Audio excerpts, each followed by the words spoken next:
Welcome back to Coffee Talk. Grab your coffee or your tea or your Diet Dew, whatever it Any is beverage. you drink, and join us for our Coffee Talk today.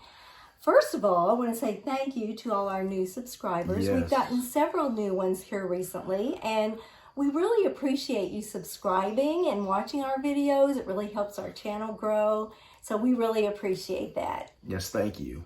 And for you new subscribers, we talk a lot about retirement, how to plan for retirement, what to expect from retirement.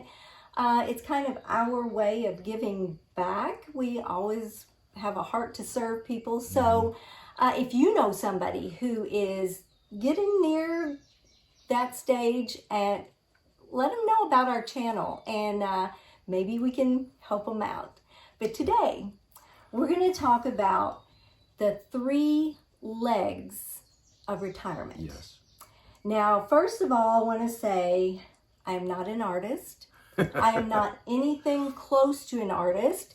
My stick people don't even look like stick people. So that's true. That's true. I'm going to show you an illustration. I'm going to set my coffee down here. So the illustration is, we're going to pretend that retirement is a stool, like a stool that you step on or sit on. So that's your retired life. It has 3 fundings. The first leg is Social Security. So when Social Security was put into place, it was never meant to fully fund someone's retirement. It was meant to supplement retirement. And that brings us to the second leg, and that is pension. Pensions these days are pretty much obsolete. If you have a pension, you're pretty blessed. The only thing that really has pensions around where we live is maybe the auto workers who have a union. I think they still have a pension. Keith's dad had a pension. When he retired, he had that pension up until he passed away. And that's how it used to be. Yeah. You would work for a company for buku years. Yeah, my dad worked for the same company for over 50 years. So you would work your entire life practically at the same job, and then they rewarded you with a pension. They didn't have 401ks, they didn't have stuff like that. It was pension that you earned for being a valuable employee. Like I said, not many people have those today. And then that brings us to the third leg of the stool, which is savings. So if you don't have a pension, let's think about this 3-legged stool. If one leg isn't there, what's going to happen to the stool? It's not going to stand up. No, not very secure. So your retirement life is based on these 3 fundings. And if one of those legs is not there, then you don't have a leg to stand on. I'm not a comedian either. But what we want you to see is Social Security was never meant to be the main source. Yes, the main source of your retirement income. If you want a good retired life, then you have to have different sources of income.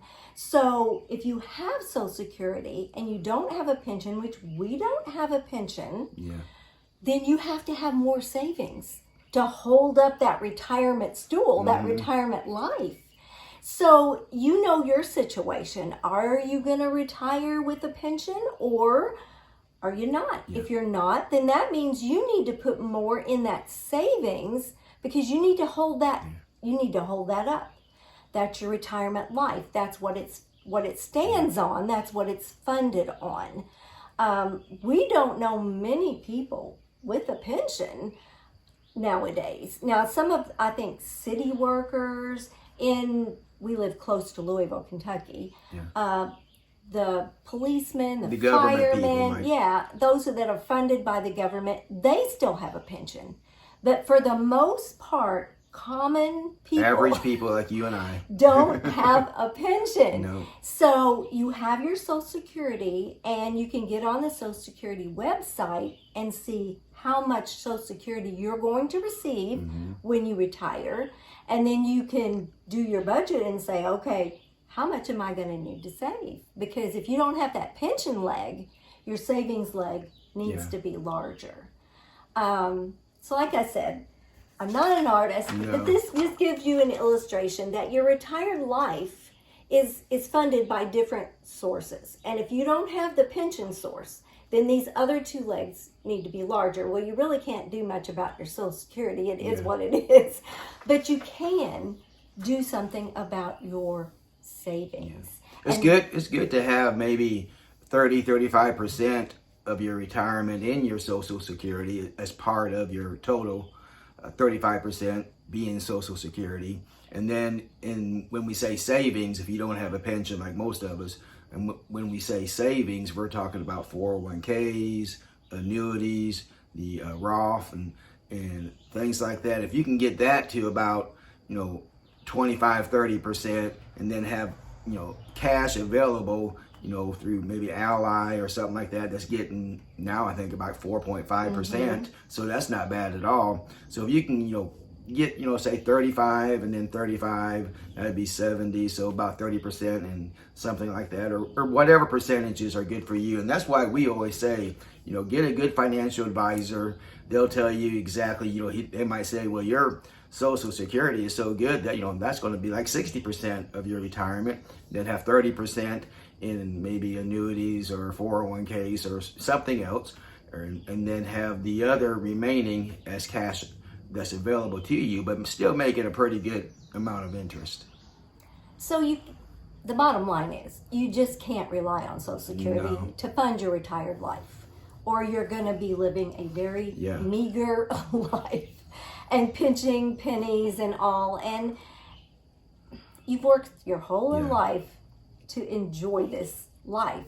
So you need to think about, where is this funding coming from? Now, I worked in ministry for years, and they didn't take out taxes. I didn't get a retirement. So it was up to me when it first went off in my brain, oh my gosh, I need to start saving for retirement because I had nothing. Yeah.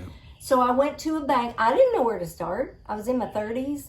I went to a bank and I said, I'm considered self-employed. I need to start saving for retirement, and I don't know where to begin. Well, they started me up with an IRA, and I think I just started it off with $1,000. But then I would put in, little by little. So that's where it started.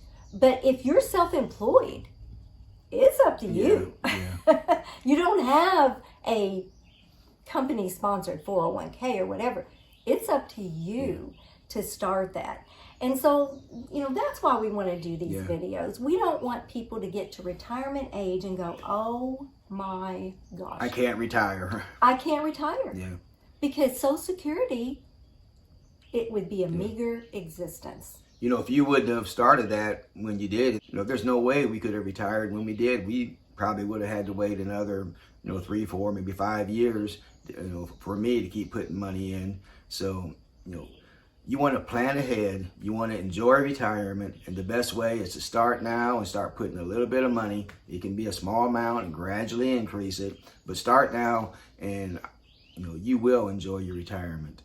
So if you don't have all 3 legs of that retirement stool, then you'll need to improvise. Yes. Where are you going to get the additional income from? That's what we had to do, because we don't have the pension portion of that stool. And many people don't these days. Yeah. So we want to encourage you to get started. Just get started, little by little by little. That's how you accumulate money for retirement, because not many people come into a big inheritance anymore. So as you improvise, you don't have the pension. What is going to be that other leg of the stool? It could be a part-time job that you work to provide some additional income. It could be some investments maybe that you've made. A lot of people like to trade stocks and stuff like that. Maybe it's real estate that you want to get into. I mean, there's just so many things that could be that third leg. Maybe there's something that you're very passionate about and it doesn't seem like work to you. You could do that. So there's so many things that you could do. But we want you to be aware that you need to be thinking about your retirement life and how is it going to be funded. Yes. Thank you for joining us today for Coffee Talk. If you have anything you would like for us to talk about in a coffee talk, let us know in the comments, and we'll see you next time on Retired and Loving It. If you'd like to see more of our videos, click the video that just popped up on your screen.